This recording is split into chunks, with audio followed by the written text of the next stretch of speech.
자, 우리 오늘 은혜 받을 말씀은요, 미가서 같이 함께 보도록 하겠습니다. 우리 미가 5장 우리 2절에서 우리 4절까지 같이 함께 교독합니다. 구약성경 1295페이지 정도 있죠. 미가 5장 2절에서 4절입니다. 구약성경 1295페이지에 있습니다. 제가 먼저 봉독합니다. 베들레헴 에브라다야, 너는 유다 족속 중에 작을지라도 이스라엘을 다스릴 자가 내게서 내게로 나올 것이라. 그의 근본은 상고에 영원에 있느니라. 그러므로 여인이 해산하기까지 그들을 붙여두시겠고 그 후에는 그의 형제 가운데 남은 자가 이스라엘 자손에게로 돌아오리니 함께 그가 여호와의 능력과 그의 하나님 여호와의 이름의 위엄을 의지하고 서서 목축하니 그들이 거주할 것이라. 이제 그가 창대하여 땅끝까지 미치리라. 아멘. 아멘.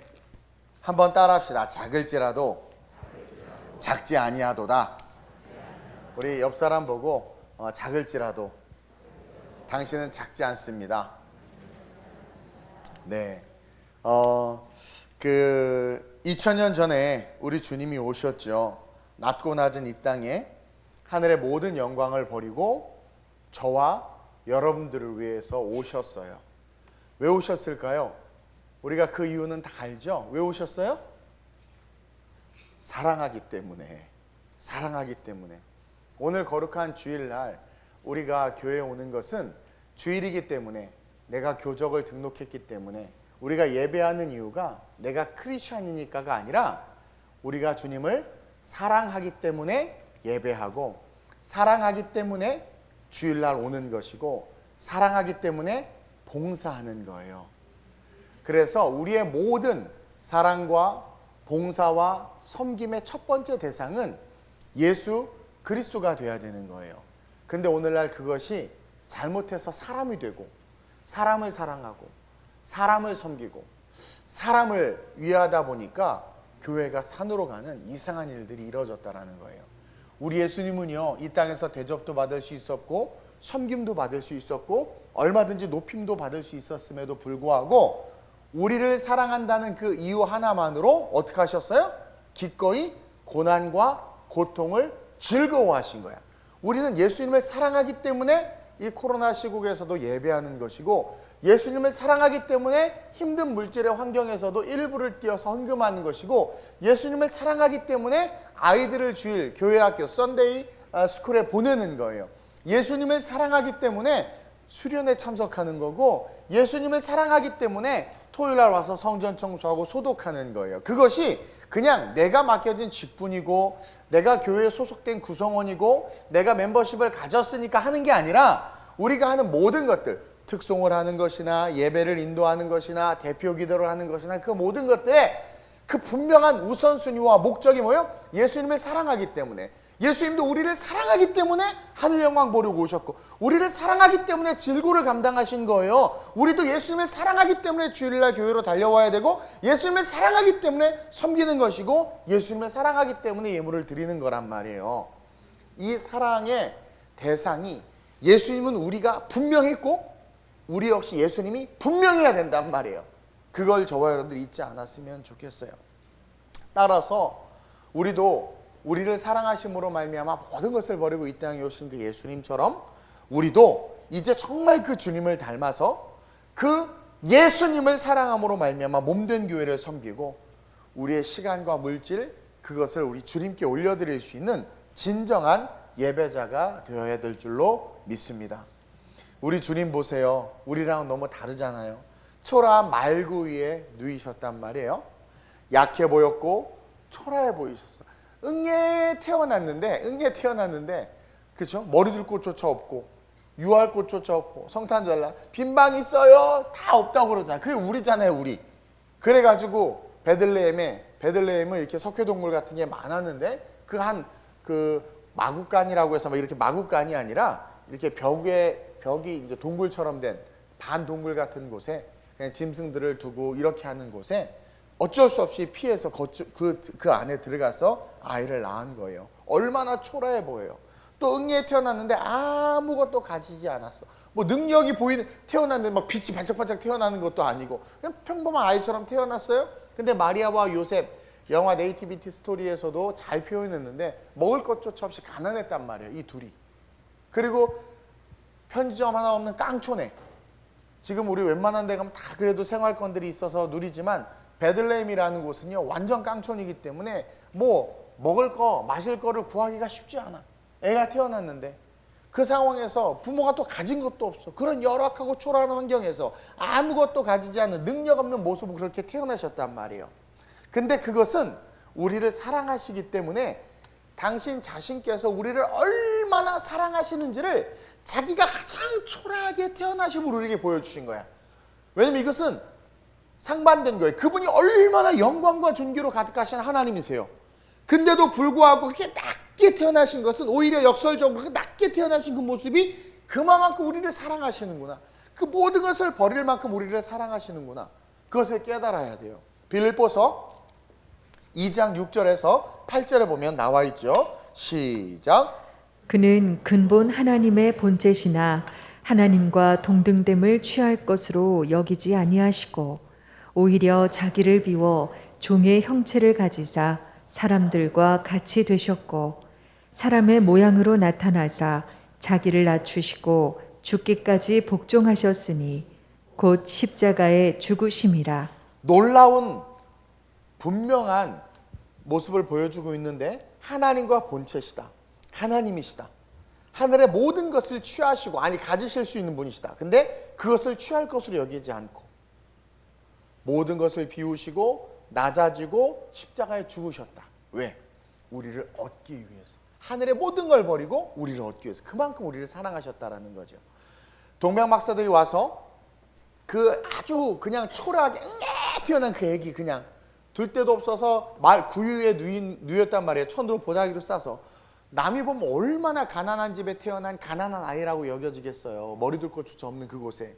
근데 그곳에 갑자기 동방의 박사들이 와서 황금을 내놓는 거야. 뭐라 그랬어? 예수의 왕권. 너무나도 초라한데 역설적으로 예수의 왕권을 드러내는 거죠. 황금을 가지고. 또 예수의 대제사장직을 드러내는 유향을 드리고 예수의 대속의 죽음과 부활을 드러내는 모략을 드렸단 말이에요. 근데도 불구하고 보세요. 낮고 낮은 그 예수님 잊지 않게 하시는 거예요. 그 황금과 유향과 모략으로 이분이 왕이시다. 또한 30살까지 자라나시는 예수님, 여러분 성경은요 자세하게 기록하고 있지 않아요. 12살 때 예수님의 모습을 잠깐 보여주고 태어날 때 모습, 그리고 12살 때 예수님의 모습, 그리고 갑자기 30살이 돼서 공생의 사역을 시작하신 예수님의 모습만 보여준단 말이에요. 그 이후의 삶을 쭉 보여주시죠. 공생의 삶을. 근데 30살까지 자라나시는 예수님의 모습은 잠깐 보이는 모습들을 통해서 연약하고 초라한 예수님임을 우리에게 보여주고 있단 말이에요. 목수의 아들, 예수님이 고향에 갔더니 아무도 인정하지 않잖아. 저거 목수의 아들, 요셉의 아들 아니야? 그러면서 뭔가 어렸을 때부터 탁월했고 정말 뭔가 막 빛이 나고 뭔가 막 그랬다면 예수님이 왔을 때 또 소문도 들었을 거 아니에요. 그러면 진짜 맞네, 맞아. 그때 그 연약하게 태어났지만 천사의 수태고지와 함께 예언된 그 메시아가 맞네. 아이고 당신이 우리 마을에서 태어나서 얼마나 좋아. 하다못해 동네에서 서울대 합격하면 현수 막 걸어놓고 경사났네 하는 판인데, 그러니까 그걸 통해서 예수님이 뭔가 특별하거나 화려하거나 그런 게 없었다는 거야. 그렇게 평범하게 초라한 모습으로 자랐어요. 또 그 가문도, 그 가정도 부유하지 않아. 단지 레위 지파라는 어떤 그 정통성의 그 뿌리는 있지만 뭐예요? 부자가 아니야. 그리고 뭐예요? 물질도 없고 뭔가 이렇게 권세도 없는 그런 모습이었단 말이에요. 화려하지 않는 모습으로 성장하셨어요. 단지 12살 때 모습 속에서 학문과 지식의 탁월함은 있었지만 부모인 마리아와 요셉의 후광도 없었고, 태어났던 당시에 그 놀라운 영광, 막 천사들이 나오고 동방박사고 하는 그 영광, 그 놀라운 스토리들은 다 지워져 버렸어요. 사람들의 기억에서 다 잊혀져 버렸단 말이에요. 그러나 하나님의 때가 되자 우리 예수님이 강해지기 시작하셨는데 우린 이것을 배워야 돼요. 모든 것을 버리고 가장 낮게 태어나신 예수님, 그러나 누가 뭐라고 책잡을 수 없도록 그분이 왕이시고 대제사장이시고 메시아이심을 박사들을 통해서 드러내셨어. 그러나 드러내셨지만 30살이 될 때까지 예수님의 모습은 초라함 그 자체였고 잔디깎이 부모님도 아니었고 후광도 없었고 아무것도 없었어요. 근데 30살이 딱 되셔서 공생애를 시작하시는 그 예수님은 전에 없던, 아니 태어날 때부터 보이지 않았던 강함이 갑자기 나타나는 거예요. 그러면서 예수님께서 강해지셨는데 첫째로 우리 예수님은요 말씀대로 강해지셨다라는 것을 우리는 기억해야 돼요. 따라서 마지막 시대를 살아가는 우리는요 세상의 것을 통해서 강해지려고 하는 것이 아니라 교회가 세상에서 추구하는 것으로 교회가 강해지려고 하는 게 아니라 말씀으로 강해지는 교회가 돼야 돼요. 저는 옛날에 개척했을 때 청년들이 많으니까 다 딴 데 가면 아우 청년들로 부흥한 교회, 청년들이 많은 교회, 그리고 평균 이상의 외모와 그런 준수함들을 아름다움을 가졌기 때문에 아유 그냥 잘생기고 아름다운 청년들이 여기 다 있어 막 이런 소리, 그걸로 강했고 그게 좋았어. 그 얘기를 듣는 게. 그래서 뒤통수를 얻어맞고 여기저기 깨지고, 물론 팩트예요. 우리 청년 아주 멋있죠. 잘생기고. 근데요 그렇게 강해져 봐야 의미가 없는 거야. 세상이 추구하는 걸로 강해지고 시설 뭐 어떤 어느 지역에 있다.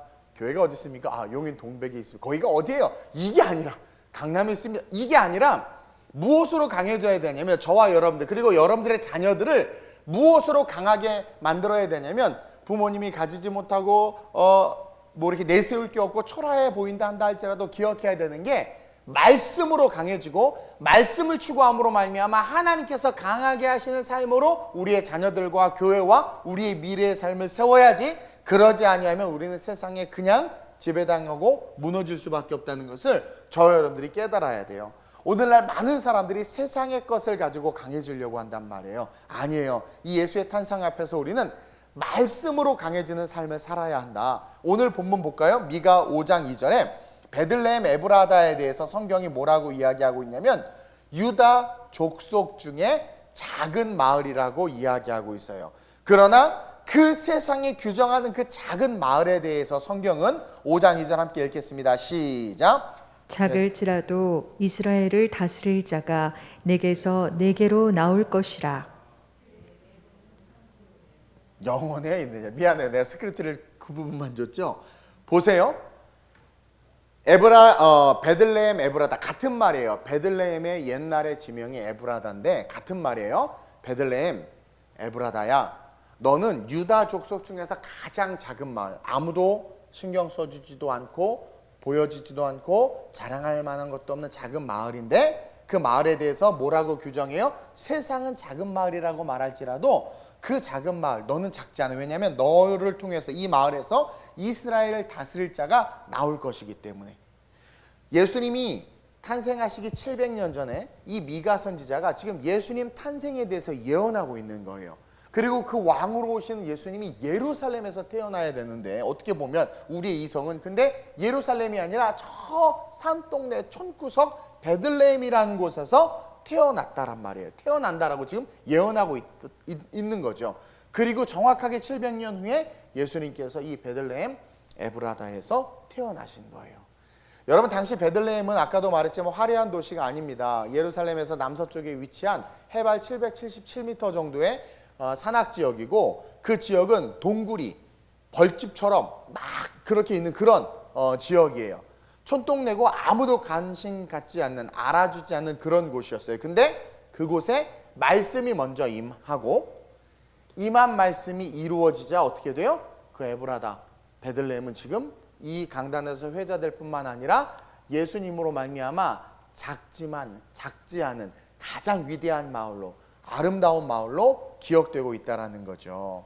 이제 그 작은 곳은 작지 않은 전 인류의 구원과 하나님의 사랑이 시작되는 그 시작점이 되고 있다라는 것을 볼 수 있어야 된다라는 거예요. 즉 저와 여러분들의 삶이 어떠하든 우리는 그 삶에 집중하는 것이 아니라 코로나나 대한민국의 시국이 어떠하든 그것에 집중하는 것이 아니라 그 시국 속에 또 여러분들의 경제적인 어려움이나 여러분들의 삶의 영역 속에 하나님의 말씀이 임하고 그리고 그 말씀이 가리키며 지시하는 그곳에서 그 말씀대로 살아가는 삶을 여러분들이 결단할 때 그것이 진정한 삶이며 가치 있는 인생이 되고 위대한 삶이 될 수 있다는 것을 저와 여러분들이 깨달아야 된다는 거예요. 제자들을 부르신 그 갈릴리가 바로 베들레헴이었어요. 그렇죠? 그 갈릴리의 수많은 어부들이 물고기를 잡고 있고 그냥 평범하게 살아가고 있었어요. 그리고 학식도, 그 다음에 어떤 경제적인 부유함도 없었지만 그곳에서 말씀이 임했죠. 나를 따르라. 그리고 그 말씀 임한 그들이 그 말씀을 쫓아서 그 말씀을 향해서 갔더니 초라했던 베들레헴 어부들이 초대교회 사도들이 되고 수많은 사람을 이끄는 지도자가 됐단 말이에요. 그 작고 작은 그들의 인생에 하나님의 말씀이 임하고 그 말씀을 아멘, 미가 선지자의 예언이 임하고 예언을 이루신 하나님으로 말미암아 그 베들레헴이 오늘 우리에게 이렇게 기억된 것처럼 예수님께서 나를 따르라 말씀이 임하고 그 젊은 청년이 누군데 나를 따라오래? 근데 한번 따라보자 하고 따랐더니 말씀이 임하고 그 말씀을 쫓아갔더니 어떻게 됐어요? 작았던 그 제자들이 어떻게 돼요? 결코 작지 않은 자들이 되었고 작지 않은 인생으로 변화됐다라는 거죠. 저 역시 마찬가지예요. 저를 부르신 그 작은 사업의 자리, 제가 조그맣게 벤처할 때 저를 부르셨는데 그 작은 사업의 자리가 베들레헴이었던 거예요. 그때 그곳에 말씀이 임했을 때 선택이죠. 내가 추구하는, 내가 계획했던 삶을 살 것인가, 말씀이 선포되어지고 그 말씀이 이끄는 대로 삶을 살아갈 것인가. 바울이 아시아 선교를 준비했지만 마게도니아라서 나를 도우라고 할 때 그 자리에 서 있는 그 바울의 삶에 베들레헴이죠. 말씀이 떨어진 거예요. 근데 자기의 분명하고도 확실한 계획, 이미 준비해놓고 편지 보내놓고 다 서베이하고 다 계획해놨던 그 계획이 있었지만 말씀이 선포되고 선포된 말씀으로 쫓아갔더니 어떻게 됐어요? 바울이 위대한, 베드로보다 더 위대한 이방 선교의 놀라운 역사를 이루었던 것처럼 우리의 삶의 모습이 어떠하든 그 삶의 모습 속에 선포되어진 말씀에 순종하고 그 말씀을 쫓아가기 시작할 때 작은 우리의 인생은 결코 작은 인생이 아니라 어떻게 돼요? 위대한 인생이 될 수 있다라는 것을 저와 여러분들이 기억해야 된다는 거예요. 우리 교회를 부르신 복정동이 베들레헴이었어요. 베들레헴. 주님은요 광야에 마른 막대기로도 60만을 살리셨고 뽕나무를 치던 아모스를 사용하셔서 그 어둠과 우상과 악이 가득한 그 시대 속에 하나님의 정의와 공의를 외치게 하셔서 누구를 통해서? 뽕나무 치는 아모스를 통해서 당대 정치 권력 세상과 맞서겠다라는 거죠. 또 죄인 세리 마태를 제자 삼아서 어떻게 해요? 성경을 기록하게 한 거예요. 우리가 언급했듯이 광야, 뽕나무 치는, 그 다음에 세리, 죄인이죠. 얼마나 초라하고 연약하고 세상에서 작은 자들이에요. 그러나 그곳에 하나님의 말씀이 임하고 그 말씀을 아멘하고 붙잡으니까 어떻게 돼요? 그들의 인생이 자기의 컨디션과는 상관없이 크고 위대한 인생이 됐던 것처럼 이 세상에서 진짜 강한 건 없어질 것들을 붙잡고 난 강한 자야 라고 떠드는 것이 아니라 이 세상에서 진짜 강한 건, 진짜 강한 사람은 바로 하나님의 말씀으로 무장한 사람이다라는 것을 저와 여러분들이 기억해야 돼요. 그래서 마지막 때가 가까이 올수록 우리는요 뭐요? 더욱더 하나님을 기억하고 하나님의 말씀을 기억하며 선명한 그 말씀대로 삶을 살아갈 수 있도록 우리의 삶을 세워야 돼. 그러지 않으면 어느 순간 부지부식간에 그냥 마귀에게, 어둠의 권세에 그냥 휩쓸려서 나는 구원받은 하나님의 백성인 줄 알았더니 주님이 오셔서 나를 염소의 무리에 넣어버리고 주님이 오셔서 너는 누구냐 물어보는 거죠. 그러나 말씀이 떨어질 때, 내가 베들레헴처럼 초라할지라도 말씀이 떨어질 때 그 말씀을 딱 붙잡고 일어서면 어떻게 돼요? 순교할 수 있는 능력이 생기고, 그러한 자들로 하나님은 하나님의 백성들을 살리셨고, 그러한 자들을 통해서 하나님은 세상을 변화시켰단 말이에요. 말씀. 이 베들레헴, 베틀이 히브리어로 집이고 레헴이 빵, 떡인데, 그렇죠? 빵집이란 말이에요. 예수님께서 이 땅에 오신 목적을 요한복음에 뭐라고 그랬어요? 나는 떡이다 그랬어요. 다시 말해서 예수 그리스도 말씀을 먹는 자들, 초라한 내 삶에 베들레헴 같은 그곳에 떨어진 그 말씀을 딱 먹는 그 순간 위대한 삶. 엘리야가 죽겠다고 난리칠 때 떡과 물을 통해서 그를 먹이신 하나님, 그를 회복시키신 하나님 어떻게 했어요? 엘리사를 세우시고 더 위대한 일을 감당할 수 있는 최고의 선지자로서 그 끝이 아름답게 하기 위해서 그를 회복시켰던 것처럼 저와 여러분들 기억해야 된다는 거예요. 마지막 거스를 수 없는 이 악한 세상, 그리고 아마게돈의 마지막 전쟁이 지금 준비되어지고 있는 이 시대를 살고 있는 우리가 그 악한 세상을 이기고 대중문화를 이기고 이념들을 이기고 그 다음에 이단들을 이기고 거짓 선지자들을 이기고 그리스도의 빛을 발하기 위해서는 어떻게 해야 돼요? 말씀으로 무장돼야 된다. 그게 진짜 강한 자들이다. 사람의 생각과 말은 변하지만 하나님의 말씀은 절대로 변하지 않기 때문에 세상을 이기는 강력이 될 수 있는 거예요. 말씀을 받고 말씀대로 살아가야 되는 이유가 모든 것은 변하지만 그 말씀은 변하지 않기 때문에 그 변하지 않는 말씀을 가진 자들은 변하는 모든 세상을 이길 수 있는 능력이 되고, 변화하는 모든 세상 가운데 변하지 않는 말씀을 가진 자들은 언약의 말씀, 축복의 말씀이 변하지 않지 않는데 그 축복을 계속 받을 수밖에 없는 거예요. 요한일서 5장 4절에 시작. 무릇 하나님께로부터 난 자마다 세상을 이기느니라. 세상을 이기는 승리는 이것이니 우리의 믿음이니라. 우리의 삶의 문제는 늘 세상을 이겨야 되는 거예요. 경제적인 문제, 갈등의 문제, 그 다음에 여러 가지 지금 우리 한국교회가 직면한 그런 모든 문제도 우리가 이겨야 되는 문제란 말이에요. 근데 무릇 하나님께로부터 난 자마다 세상을 이기느니라. 세상은 공중 권세 잡은 자가 지배하고 있고, 그 공중 권세 잡은 자가 정사와 권세와 이 어둠의 세상 주관자들과 하늘에 있는 악의 영들을 통해서 우리를 괴롭힌단 말이에요. 근데 그게 세상이에요. 근데 그 세상을 이길 수 있는 게 뭐냐면 하나님께로 나면 돼. 하나님께로만 나면 세상을 이겨 강해진다라는 거죠. 그리고 세상을 이기는 승리는 이것이 우리의 믿음이다. 믿음과 하나님께로부터 난 자가 동일시되고 있단 말이에요. 그러면서 하나님께로부터 난 자들이 뭐냐? 바로 하나님의 계명과 말씀을 지키는 자들을 하나님께로부터 난 자다라고 성경이 이야기하고 있어요. 요한일서 5장 3절을 그렇게 기록하고 있죠. 시작. 하나님을 사랑하는 것은 이것이니 우리가 그의 계명들을 지키는 것이라. 그의 계명들은 무거운 것이 아니로다. 보세요. 하나님을 사랑하는 것은 이것이니 우리가 그의 계명을 지키는 것이라. 이것이 4절에 나와 있는 하나님께로부터 난 자라는. 그래서 요한 사도는 요한일서 5장 3절에서 하나님을 사랑하는 것은 이것이니 우리가 그의 계명을 지키는 것이라. 계명이 뭐예요? 말씀이죠. 우리에게 주어진 말씀이 계명이에요. 계명은 그냥 버려진 말씀이 아니라 너 이거 지켜. 우리에게 주어진 레마의 말씀이란 말이에요. 그 계명의 말씀을 지키는 게 하나님을 사랑하는 것인데, 그 다음에 뭐래요? 무릇 하나님께로부터 난 자마다. 계명을 지키는 자들이 하나님으로부터 난 자고, 하나님으로부터 난 자는 세상을 이길 수밖에 없다.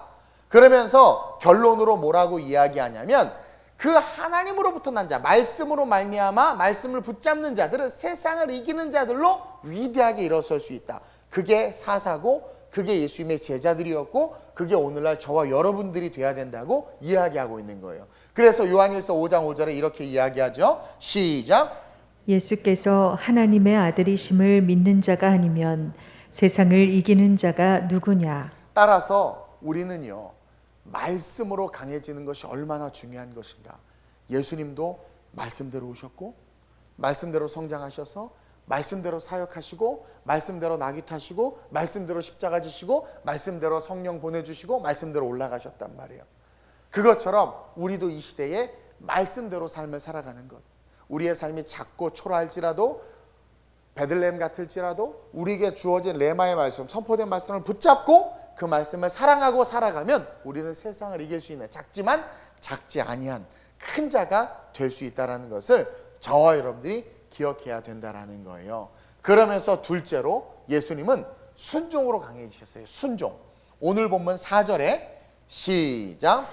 그가 여호와의 능력과 그의 하나님 여호와의 이름의 위엄을 의지하고 서서 목축하니 그들이 거주할 것이라. 이제 그가 창대하여 땅 끝까지 미치리라. 아멘. 뭐라고 이야기하고 있냐면 지금 미가 선지자가 메시아가 태어날 것을, 베들레헴에서 태어날 것을 예언하고 나서 그 다음에 뭐라고 이야기하냐면 그가, 메시아가 여호와의 능력과 그의 하나님 여호와의 이름의 위엄을 의지하고 서서. 어디에 방점이 있냐면 의지하고 서서. 그러니까 예수님이 자기의 어떤 의지와 목적을 가지고 이 땅에 와서 살아가는 것이 아니라 여호와 하나님의 의지와 하나님의 목적을 가지고 이 땅에 와서 그 위엄을 의지하고 그리고 서서 목축하니, 목자지요, 그들이 거주할 것이라. 이제 그가 창대하여 땅끝까지 미치리라. 이것은 뭐냐면 예수님의 순종을 강조하는 거예요. 동정녀 탄생. 여러분, 신이 인간의 뱃속에서 그렇게 태어나는 그 귀찮고 그 지저분하고 그 죄 속에 뒹굴어야 되는 그 방법을 택한 것 뭐예요? 하나님의 계획에 그저 순종한 거예요. 그리고 그 순종을 통해서 예수님은 하나님만 의지함으로 말미암아 걸어가셨고, 걸어간 그 길에 어떤 일들이 일어났어요? 놀라운 역사들이 일어났어요. 여러분, 성경을 보면 알지만 성경에 순종하는 자들에게는 동일한 공통점이 있는데 뭐냐면 그들의 스펙이나 그들이 가진 역량이나 그들이 가진 어떤 그런 캐파를 뛰어넘는 하나님의 창조적이고 전능하시고 위대하신 능력들이 나타났어. 뭘 통해서? 순종을 통해서. 의지하고 서서. 따라서 우리 예수님이 철저하게 성령의 인도하심과 하나님의 예언의 말씀에 순종하며 그 사명과 사역을 완수하셨다는 것을 기억하면서 하나님이시지만 자신의 모든 것을 내려놓고 철저하게 하나님에게만 순종했죠. 불의하고 불합리한 상황에서도 그것에 굴하지 아니하고 성내지 아니하고 또 인간적인 방법이나 기분이나 감정으로 사역하지 아니하고 오직 예언된 말씀대로 베들레헴에서 태어나셨고 나사렛에서 자라나셨고 갈릴리에서 활동하셨고 십자가에서 죽으셨단 말이에요. 예수님을 누가 뭐라 할 수 없고 마귀가 예수님의 공생의 사역이 시작될 때 공격했어도 말씀대로만 받아치셨잖아요. 그러니까 마귀가 이기지 못하는 거예요. 또 순종하기에 시키신 일을 하면 여러분, 시킨 사람이 책임을 지게 되어 있어요. 그래서 순종이 능력이 되는 것이고 우리 예수님도 내가 세상 끝날까지 함께 할 것이다. 마태복음 28장에 모든 민족으로 제자를 삼아 아버지 아들과 성령의 이름으로 세례를 줘라. 그러면 내가 세상 끝날까지 너와 함께 할 것이다. 즉 우리가 가르치고 전파하는 일에 열심을 낼 때, 순종할 때 어떤 축복이 오는 거예요? 그 말에 순종했으니까 그 말을 지시하신 예수님이 책임지는 거예요. 내가 세상 끝날까지 함께 할 거예요. 그러니까 예수님이 함께하는 자들은 어떤 상황과 환경 속에서도 말씀에 순종하는 자들, 즉 가르치고 전도하고 선포하는 자들, 뱀을 짚고 독을 마셔도 해를 당하지 아니하며 또 너희가 귀신을 대적하면 떠날 것이다 라고 말했죠. 그것은 어떠한 자들에게? 말씀에 순종해서 귀신을 대적하는 자들, 말씀에 순종해서 어둠의 권세들과 싸우는 자들, 그러한 자들에게는 독을 마셔도 뱀을 집어도 죽지 않고 마귀를 대적하면 떠나는 역사를 누가 주시는 거예요? 순종하는 그 사람에게 시키신 예수님이 주는 거예요. 시키신 하나님이 순종하신 예수님에게 놀라운 능력을 주셔서 그가 그 하나님의 위엄을 의지하고 서서 걸어갔던 것처럼 오늘을 사는 우리 역시 어떻게 해야 되는 거예요? 하나님이 우리에게 주신 말씀에 순종해서 그 길을 걸어가는 거죠. 그럴 때 우리는 어떤 축복을 받느냐? 하나님이 지켜주시고 세워주시고 보호해주시는 축복을 받는 거예요. 그래서 저는 하나님께서 아름다운 우리 교회 모든 성도들을 말씀에 순종하고 어쨌든 주의 종과 함께 걸어갈 때 여러분들을 지키시고 여러분들에게 축복해 주시고 여러분들을 세워주시고 여러분들을 보호해 주실 것을 저는 믿어요. 그래서 생각해 봤어요. 응리에 태어났단 말이에요. 아무것도 모르고 그 정말 인간의 모습으로. 그분은 완전한 인간으로 태어나셨고 하나님의 신성이 그 안에 계신 거예요. 그리고 30살이 될 때까지 아무것도 없이 초라한 모습으로 성장하시다가 30살이 되면서 사역을 시작하셨는데 어떻게 했어요? 말씀대로 태어나셨고 말씀대로 사역을 시작하시면서 강해지셨고 동시에 순종하셨죠. 마귀가 오고 할 때 말씀으로만 대적하시면서 순종하시면서 걸어가신 그 예수님의 모습을 볼 때 뭘 깨달아요? 예수님이 그 갓난아기로 태어난 그 모습이 결코 약한 모습이 아니고 작은 모습이 아니구나. 순종을 통해서 걸어가는 그 삶, 순종하는 그 성도들을 볼 때 가난하고 남루하고 초라할지라도 그것이 절대 가난하고 남루하고 초라한 것이 아니구나. 순종하는 자들은 하나님께서 하늘의 놀라운 상급과 함께 그 순종 뒤에 역사하시고 책임지실 하나님이 서 계시는 거예요. 그래서 순종이 제사보다 난 것이고 순종으로 그 길을 걸어갈 때 모든 길이 다 열려지는 거죠. 개척하면서 제가 이렇게 한번 제가 걸어온 길을 회상해 봤어요. 막 엄청난 능력과 역사가 나타난 거 아니에요. 정말 하나님은 필요할 때 그리고 하나님의 계획대로 그냥 순종해서 나가는 그 길에 다 채워주신 것들을 제가 경험해요. 그러니까 능력은 어디서부터 시작되냐면 순종으로부터 시작된다라는 거죠. 순종하는 저와 여러분들이 됐으면 좋겠어요. 그것이 작지만 결코 작지 않은 인생으로, 작지만 결코 작지 않는 교회로, 작지만 결코 작지 않은 여러분들의 자녀로 우리의 삶이, 우리의 자녀가, 우리 교회가 세워지는 축복이 된다라는 거예요. 따라서 순종의 능력, 작지만 우리가 작지 않은 인생이 될 수 있는 축복이라는 것을 기억하면서 순종하는 저와 여러분들이 되시길 주님의 이름으로 축원드립니다. 그러면서 마지막으로 기대할 때 우리는 강해져요. 기대할 때. 마리아와 요셉이 수태고지를 듣고 어느 날 갑자기 가이사 아구스토가 명령을 내려서 천하로 다 호적하러 가라는 거죠. 하나님 이것도 다 쓰셨어요. 예언된 말씀을 이루기 위해서. 베들레헴에 태어난다고 그랬잖아. 근데 어디서 살고 있어? 딴 데 살고 있었단 말이에요. 그러니까 어떻게 돼요? 칙령을 내려서 모든 유대 사람들은 인구 조사를 할 테니까 자기가 태어난 곳으로 가서 호적하라. 근데 하필 딱 해산하기 직전 그 정확한 타이밍에 하나님이 모든 것을 섭리하신다라는 거죠. 그래가지고 마리아와 요셉이 그냥 힘든 몸을 이끌고 베들레헴까지 그 산악지대까지 올라간 거란 말이에요. 그리고 헤롯으로 말미암아 유대 대학살 사건이 일어나죠. 메시아가 태어났다는 말을 들으니까 헤롯이 미쳐가지고 아이들을 다 죽이라고 그랬단 말이에요. 여러 고난과 역경이 있었지만, 그리고 또 요셉의 입장에서 믿음이 있다고는 하지만 여러분 보세요. 자, 마리아와 요셉이 이제 서로 사랑을 했더래요. 눈이 맞아서 연애를 하는데 어느 날 갑자기 나 임신했어 그러는 거죠. 또 천사가 수태고지를 들려주고 환상을 보고 뭐 그래요, 이해해요. 근데 그 다음에 천사가 더 이상 나타나지 않아. 가브리엘이 안 보여. 10개월 동안. 시간은 계속 흘러. 그리고 여러 가지 생각. 마귀가 가만히 있겠어요? 혹시 저 여자가 막 이런 어떤 그런 시험을 안 하겠어요?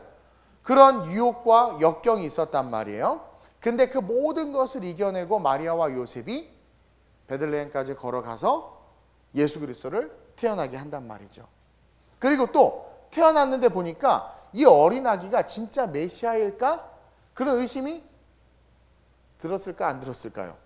여러분들도 응답받고 막 신유의 은사를 체험했어도 어느 날 진짜 그게 주님의 음성이었을까? 막 의심이 들잖아. 그것처럼 이들의 인생에도 아마 그런 의심과 어떤 그런 생각들이 있었을 거예요. 그럼에도 불구하고 어떻게 해요? 끊임없이 하나님께 주신 말씀을 기억하면서 순종하면서 걸어갔다라는 거죠. 목자들이 이제 아기 예수가 딱 태어났단 말이에요. 태어났는데 목자들이 달려와서 천사들이 한 이야기를 전해주니까 마리아가 이렇게 고백을 해요. 누가복음 2장 18절 19절 시작. 듣는 자가 다 목자들이 그들에게 말한 것들을 놀랍게 여기되 마리아는 이 모든 말을 마음에 새기어 생각하니라.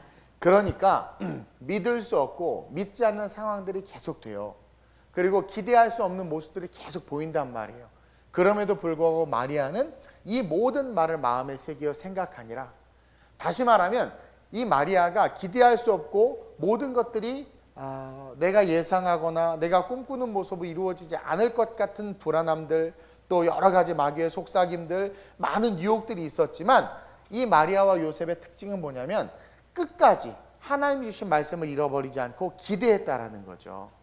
우리가 천국에 대한 기대가 있고 재림하실 주님에 대한 기대가 있고 그때 모든 원수들과 악인들을 멸하시며 하나님께서 심판하실 것에 대한 기대가 있다면 우리는 견딜 수 있고 버틸 수 있고 이길 수 있다는 거죠. 그러면서 우리가 집중해야 될 전도와 선교와 사랑과 섬김에 올인할 수 있는 거예요. 저는 기대가 있어요. 하나님께서 우리 성도들을 코로나 시국에서도 지켜줄 것에 대한 기대가 있고 믿음이 있으니까 계속해서 예배를 드리고 또 우리 아이들에 대한 기대가 있는 거예요. 기대가 있으니까 아무리 봐도 얘는 공부도 못할 것 같고 대학도 못 들어갈 것 같고 뭐 크게 쓰임받지 못할 것 같아요. 그거는 객관적인 사실이야. 딱 베들레헴이야. 그럼에도 불구하고 기대하는 마음을 가지고 계속 기도하고 하나님이 함께하면 할 수 있어. 내게 능력 주시는 자 안에서 모든 것을 할 수 있어. 그 믿음을 가지고 선포하고 나간단 말이에요. 그 기대로 말미암아 안 되는 것 같고 못하는 것 같지만 기대가 있을 때 계속해서 어떻게 돼요? 힘을 부여하게 되고, 그리고 결국 어느 순간 그 기대로 말미암아 하나님의 능력이 나타나는 거예요. 기대할 때 여러분 그거 아세요? 고난은 고난이 아니라 소망으로 바뀌는 역사를 성경이 우리에게 너무나 많이 보여주고 있다는 거예요. 그래서 기대가 곧 뭐가 된다? 기대가 우리를 강하게 할 수 있는 능력이 된다. 그래서 마리아와 요셉이요, 기대할 수 없는 모습이 계속 이어지는 거야. 그냥 놀라운 역사로 예수가 탄생이고 그가 하나님의 아들이고 뭐 하늘은 영광이요 땅에서는 기뻐하시는 사람들은 평화라고는 하지만, 그가 예수가 태어나서 그 다음에 1년, 10년, 20년 지나면서 정말 예수가 맞을까? 정말 메시아가 맞나? 뭔가 특별한 게 없단 말이에요. 그럼에도 불구하고 주신 처음 말씀, 처음 사명, 처음 생각들을 잊어버리지 않고 계속해서 기대함으로 걸어갔더니 결국 어떻게 했어요? 때가 되매 거두리라 하신 말씀과 같이 예수가 메시아임이 만천하에 드러나고 기대한 대로 어떻게 돼요? 전 인류가 하나님 앞에 올 수 있는 그 길이 열렸다라는 거죠. 우리가 힘든 삶을 살아가고 있지만 진짜 천국에 대한 기대가 있고 재림하실 주님에 대한 기대가 있다면, 또 우리를 힘들게 하는 악인들, 그들을 하나님께서 멸하여 주실 것에 대한 기대가 있다면 우리는 고난을 이겨낼 수 있다는 거죠. 다윗이 얼마나 많이 억울한 일을 당했어요. 근데 다윗의 시편의 기도들을 보면 그 모든 원수들을 그냥 하나님 앞에 다 맡겼어요. 여러분들도 하나님 앞에 다 맡기세요. 원수들 다 맡기세요. 미운 놈들 하나님 앞에 다 맡기세요. 하나님 그들을 그냥 머리를 다 벗겨지게 하시고, 하여튼 그들을 다윗은 더 심하게 얘기해서 하나님 그들을 멸하시고 그냥 하여튼 막 계속 맡기시고, 그러니까 하나님이 그들을 심판하실 거야. 그러니까 고난을 감당하면서 나는 내게 말씀하신 그 길을 걸어가는 거죠. 내게 주신 사명의 그 길을 걸어가는 거죠. 마리아와 요셉에게 너네 둘이 행복하게 살아라 하지 아니하였고 30살이 될 때까지 예수를 의탁했단 말이에요. 그러면 마리아와 요셉이 어떻게 해서 그 예수를 의탁하는 삶에 헌신한 거야. 그것처럼 저와 여러분, 하나님이 우리에게 의탁하신 사명, 우리에게 주신 위임령, 우리에게 말씀하신 그 말씀, 그것에 집중하면서 걸어갈 수 있어야 돼요. 천국을 기대하면서, 주님이 악인들을 멸하실 것들을 기대하면서, 그렇게 기대할 때 우리는 고난과 역경을 희망과 소망으로 바꾸면서 살아갈 수 있는 그러한 자들이 될 수 있다는 거죠. 오늘을 사는 우리, 성탄을 앞둔 우리는요, 다시 한번 주님의 약속을 기억하면서 그날을 기대해야 될 줄로 믿습니다. 사도행전 1장 12절이죠. 시작.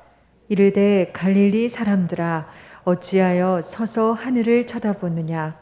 너희 가운데서 하늘로 올려지신 이 예수는 하늘로 가심을 본 그대로 오시리라 하였느니라. 아멘. 사도들에게 이 이야기를 한 것은 뭐냐면, 사도들이 능력도 많이 드러냈지만 사도들의 삶에 순교라는 고난이 가까이 있었단 말이에요.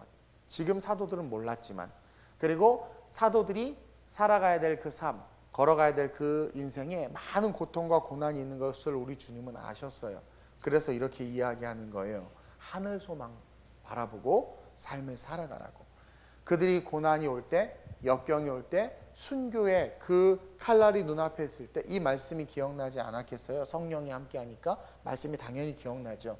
아, 하늘로 올려가신 그 모습 그대로 우리 주님 오신다. 그러면 주님 오셨을 때 부끄럽지 않으면 되는 거야. 주님 오셨기 때문에 저 원수들 주님 갚아주실 것이고, 주님 오셨을 때 내 인생 주님처럼 부활해서 영원한 천국에 갈 거 아니야? 그러니까 그 천국 소망, 하늘 기대가 있으니까 눈앞에 직면한 시련과 고통을 이겨나가고, 주기철 목사님이나 우리가 믿음의 그 위대한 위인들처럼 시련과 역경 속에서도, 일제 치하에서도 신앙을 포기하지 않고 예수를 팔아버리지 않고 그냥 죽으면 죽으리라 하고 걸어갈 수 있었다라는 거예요.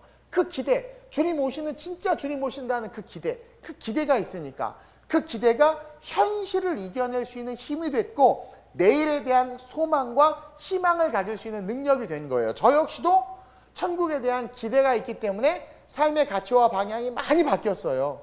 제가 몇 번 이야기했지만 아버지의 부도와 집안의 가난과 이것 때문에 돈에 대한 욕심이 있었고, 그래서 IT를 공부했고 돈을 잘 벌어야 되겠다, 사업을 해야 되겠다, 거기에 마음이 있었단 말이에요. 그래서 불확실한 내 미래, 물질을 쌓아둠으로 말미암아 안정감을 누리고 싶었단 말이에요. 근데 나를 만나주신 예수님으로 말미암아 내 인생의 가치가 바뀌고 천국의 실제가 됐어요. 아, 내가 살 곳이 영원한 천국이고 언젠가 사람은 죽어 한 번 죽는 것은 정해진 것이고 그 후에는 심판이 있다고 했는데, 그러면 정말 지혜롭다면 멀리 헤아려서 영혼의 삶을 놓고 오늘을 살아야 되는구나. 그리고 그 영혼의 삶을 바라보니까 뭐 남이 부럽지도 않고 시련과 고통과 역경이 와도 이겨낼 수 있고, 오히려 하나님의 영광을 위해서 살지 못하는 사람들 보면 불쌍하고, 주님 다시 오시면 저 부끄러워서 어떡하나? 성경 보니까 밖에 버리워져서 이를 갈미 있다고 하는데, 아유 나는 절대로 밖에 버리워져서 이를 가는 인생이 되지 말아야지. 소탐 대실하지 말아야지. 눈에 보이는 작은 것을 탐하려고 보이지 않는 큰 것을 놓치지 말아야지. 그러니까 기대는요, 그 주님 다시 오실 것에 대한 기대와 천국에 대한 기대는요, 사도들로 하고 순교를 기꺼이 감당하게 했단 말이에요. 가죽을 벗기는 순교를 당하고 거꾸로 십자가에 달리는 순교를 당해도 괜찮은 이유가 뭐냐면, 분명한 다시 오실 주님에 대한 기대, 영원한 천국에 대한 기대가 있으니까 지금 잠깐의 고난은, 지금 내 이 고난은 장차 올 영광과 좋게 비교할 수 없어. 그러니까 팔아버리지 않는 그 영광을 지금의 이 고통에 팔아버리지 않고, 그래 차라리 죽여라. 그걸 죽어버리는 거죠. 요한복음 14장 1절에서 3절 보세요. 시작. 너희는 마음에 근심하지 말라. 하나님을 믿으니 또 나를 믿으라. 내 아버지 집에 거할 곳이 많도다. 그렇지 않으면 너희에게 일렀으리라.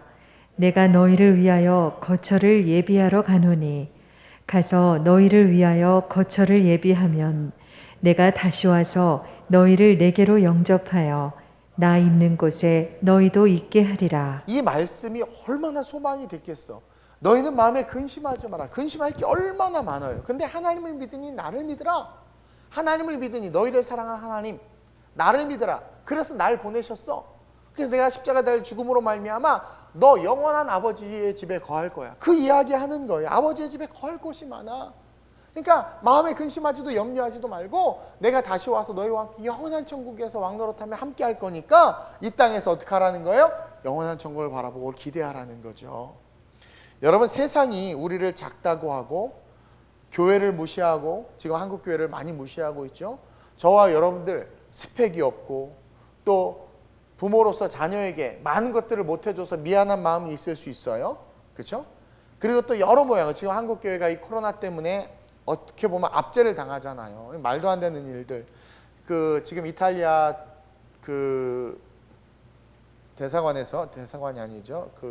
거기서 어쨌든 저한테 계속 메일이 오는데, 유럽의 특징이 뭐냐면 다 락다운이 돼서 아예 통행도 안 되고, 그 통행증이 있어야 다니고 막 이 정도 이런단 말이에요. 근데 얘기를 들어보면, 그 내용에 보면 모든 예배, 독일도 그렇고 이탈리아도 그렇고 모든 예배, 그리고 교회, 그리고 신앙생활하는 것에는 괜찮은 거야. 상관없다는 거야. 차라리 누가 그래요? 직장에 월요일만 가면 그런다는 거야. 교회 갔다 왔어? 물어본대. 그러면 그분에게 그러세요. 지하철 타고 온 사람 지하철 타고 왔냐고 물어보시라고. 지금 유럽에서 어떻게 하고 있냐면, 예전에는 교회도 심각하다고 여겼는데 깨달은 거죠. 이제 학습이 된 거예요. 안전하게 개인 이런 것들을 지키면서 우리가 활동하면 큰 문제가 없고, 그리고 죽음의 문제 속에 펼쳐지니까 이 개개인에게, 자기가 자기 생명 책임지는 개개인에게 기도할 권리와 예배할 권리를 빼앗는 것 자체는 죽음의 문제 앞에서 인간이 가장 간절하게 붙잡을 수 있는 가장 존귀한 영역을 해야 하는 것이다라는 것을 깨닫고, 이제는 교회는 예배드리는 것에서 터치를 안 해요. 터치를 안 해요. 미국도 마찬가지고, 물론 주에 따라 좀 다른 게 있다고 하는데, 독일과 이탈리아에 있어서는 만큼은 예배는 다 드릴 수 있다. 내가 우리 이순송에서 괜찮아? 독일도 괜찮아 다 드릴 수 있다고. 보세요. 어쨌든 여러 환경으로 교회가 힘들고 압제를 당하고, 어제도 목사님 몇 분이 전화 와서 이동호 목사님 내일 어떻게 예배 어떻게 할까요? 그래서 저는 그냥 뭐 무슨 일이 있어요? 나는 900명 확진자 나온지도 몰랐어요. 그래서 밤 늦게 알았어요. 몰라, 그냥 쭉 우린 드리는 거예요. 그리고 어쨌든 성도들은 각자의 영역 속에서 스스로를 케어하면서 하지만, 교회는 예배를 드려야 되고 항상 열려져 있어야 되잖아요. 근데 그렇게 걸어갈 수 있는 이유도 뭐냐면, 하늘 소망이 있기 때문이고, 동시에 우리는 언젠가는 죽는데, 그 죽음 앞에서 우리가 가질 수 있는 인간으로서 가장 고귀하고 존귀한 가치는 뭐냐? 바로 신앙이라는 거죠. 신앙. 그래서 어쨌든 저와 여러분들, 세상이 우리를 작다고 하고 교회를 무시하고, 여러분들이 스펙이 없고, 또 여러분들의 자녀들에게 줄 게 없고, 또 뜻하지 않는 것 때문에 우리가 압제당하고 우리의 것을 빼앗기고 한다 할지라도 이 성탄 앞에서 우리가 꼭 기억해야 돼요. 우리가 비록 작을지라도 우리는 절대 작지 않은 존재다. 세상은 베들레헴을 무시했죠. 그렇죠? 나사렛을 무시했단 말이에요. 예수님이 자라난 동네를. 나사렛에서 무슨 선한 것이 나겠느냐?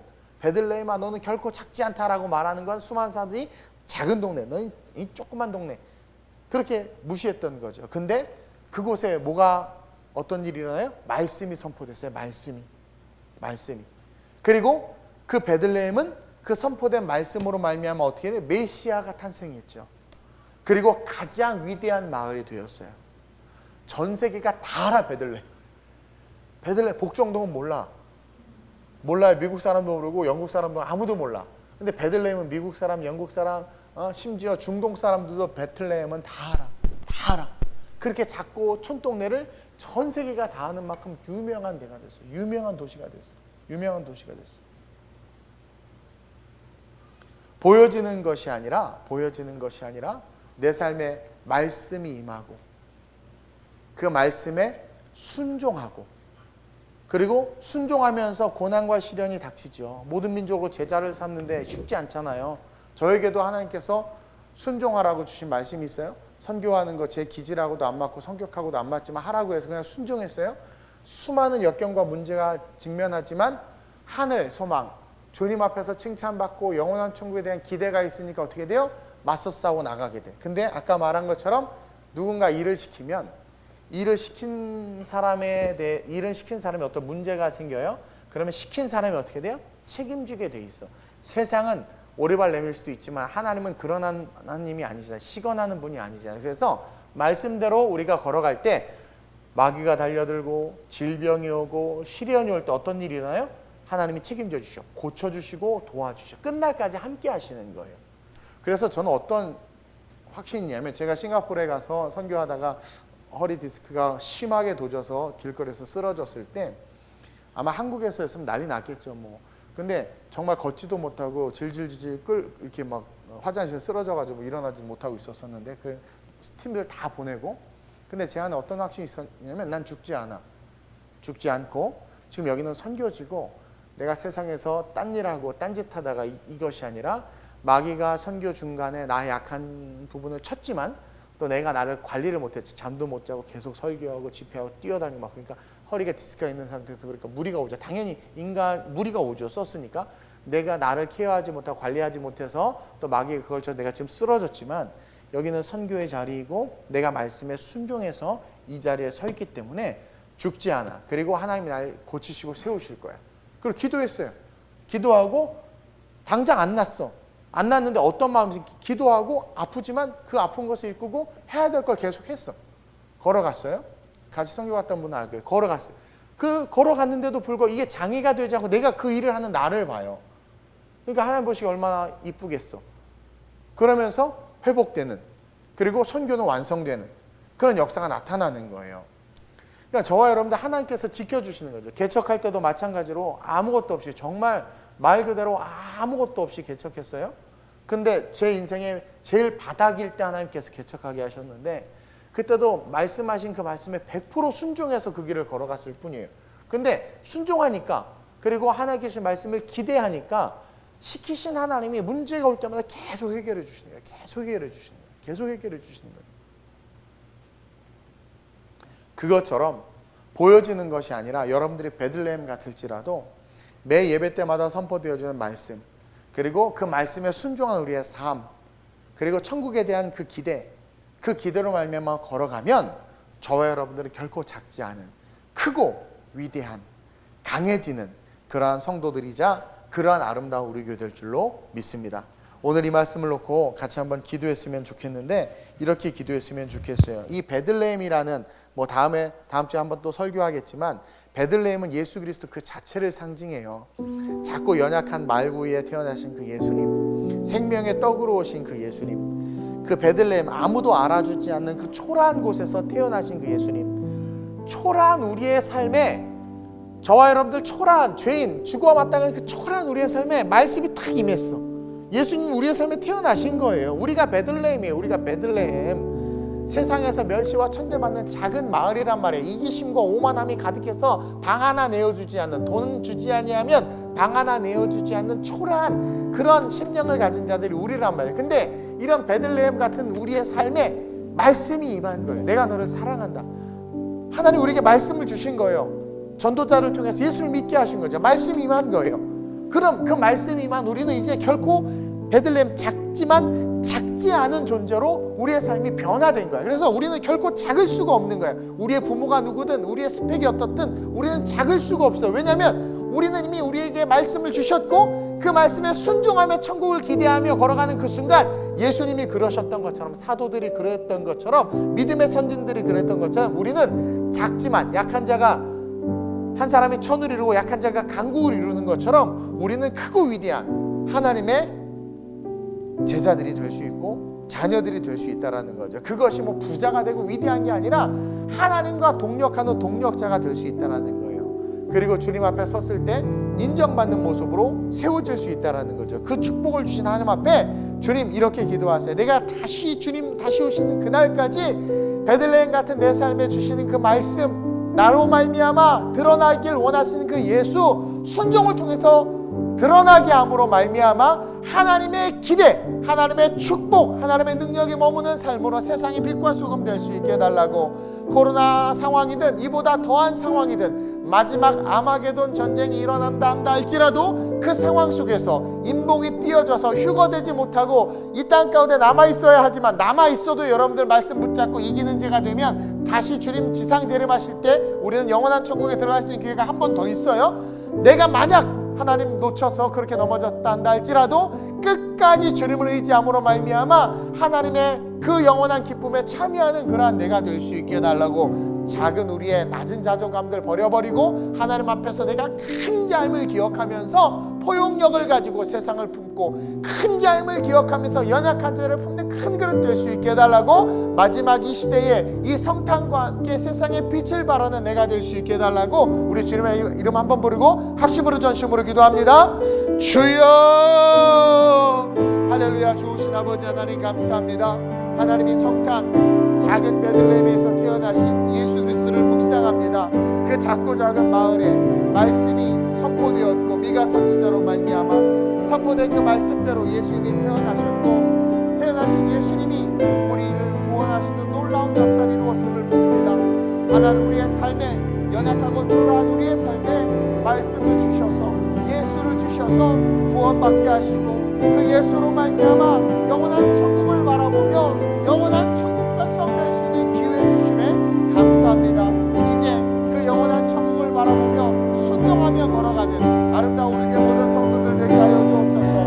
순종함으로 말미암아 하나님의 영광을 나타내게 하시고 순종함으로 말미암아 하나님의 일하심이 드러나는 삶이 되게 하시고 하나님의 일하심이 나타남으로 말미암아 우리 또한 기대하지만 세상과 열방 가운데 하나님에 대한 복음에 대한 천국에 대한 기대와 소망을 줄 수 있는 자들이 우리가 될 수 있도록 주님 역사하여 주시옵소서. 러시아바카야바카야바카 열로유슬루디아바 롤로여바 열로유슬루디아바 너 베들레헴 에브라다야 너는 결코 작지 않다 말씀하시는 주님, 우리를 향하여 너는 결코 작지 않다, 아름다운 우리 교회를 향하여 너는 결코 작지 않다. 네가 가진 것 너의 외모 너의 모습이 아니라 너는 결코 작지 않은 이유가 너에게 말씀이 주어졌기 때문이며 너와 함께하는 성령이 계시기 때문이야 라는 것을 기억하며 예수와 함께 일어나 크고 위대한 삶을 살아가는 자들이 아름다운 우리의 모든 성도들 되게 하여 주옵소서. 주님 오시는 그날까지 기대와 소망을 놓치지 않고 하나님 붙잡고 걸어가는 성도들 되게 하여 주옵소서. 주님 앞에서 부끄러움이 없는 모습으로 담대한 모습으로 살아가는 자들이 아름다운 우리의 모든 성도들 되게 하여 주옵소서. 성령여 붙잡아 주시고 역사해 주시고 함께해 주옵소서.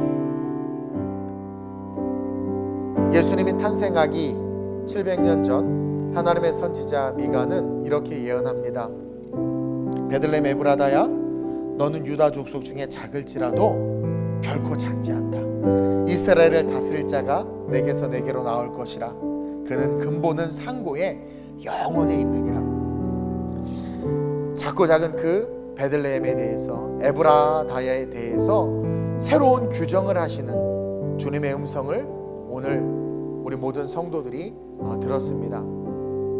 경제가 어렵고 질병의 문제 속에 위축되어지고 삶의 다양한 어려움 가운데 점점 우리의 모습이 초라해지는 것 같고 교회의 모습이 초라해지는 것 같지만 주님은 그런 우리를 향하여 결코 작지 아니하다 말씀하고 있음을 봅니다. 하나님, 우리는 결코 작지 않습니다. 하나님의 말씀이 베들레헴에 선포되어지고 선포된 그 말씀대로 순종함으로 예수님께서 이 땅에 오셔서 하나님의 위엄을 의지하고 서서 걸어가신 그 길을 통해 영원한 천국의 문을 여심을 오늘 보았습니다.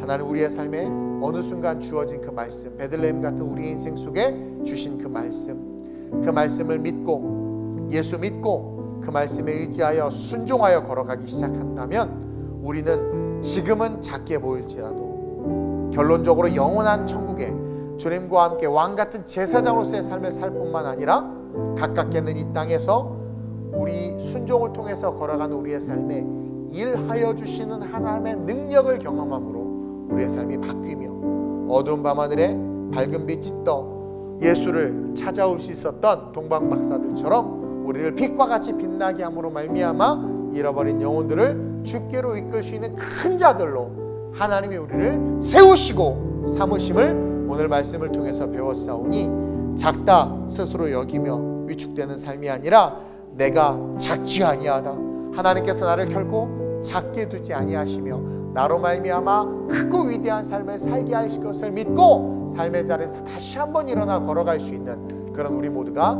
되게 하여 주옵소서. 예수님처럼 말씀으로 강해지고 예수님처럼 순종으로 강해지고 예수님처럼 기대로 강해지게 하여 주옵소서. 마리아와 요셉도 천사가 했던, 목자들이 천사의 음성을 듣고 전해줬던 그 이야기를 가슴에 담고 기대하며 하나님의 때를 기다렸던 것처럼, 그래서 모든 시련을 이겼던 것처럼 기대와 소망으로 지금의 이 시국과 상황을 이길 수 있는 그 우리 모든 성도들 되게 하여 주시옵소서. 성탄을 묵상하며 우리의 모습을 보게 하시고 말구유가 우리임을 기억하게 하시고 베들레헴이 우리임을 기억하게 하시고 그 작고 작은 우리의 삶에 예수 주신 것에 감사하며 그 빛을 드러내기를 결단함으로 그 크신 주님 손에 붙잡힌 바 된 정말 멋진 인생, 찬란한 인생, 아름다운 인생들이, 그런 인생들이 우리 교회와 우리 성도들의 인생 되게 하여 주옵소서. 감사함을 드리며 예수님의 이름으로 기도드립니다. 아멘.